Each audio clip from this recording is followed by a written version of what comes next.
Մասնագիտություն, թե առաքելություն։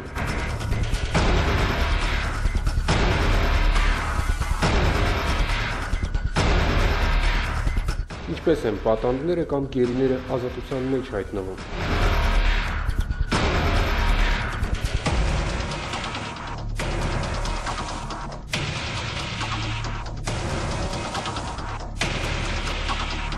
Ինչ ջանքերի եւ ում ջանքերի շնորհիվ։ Երբ որ դու ուզում ես պայքարում ես մարդկային կյանքի համար, դու պետք է փնտրես դիմացինի մեջ մարդկայինը։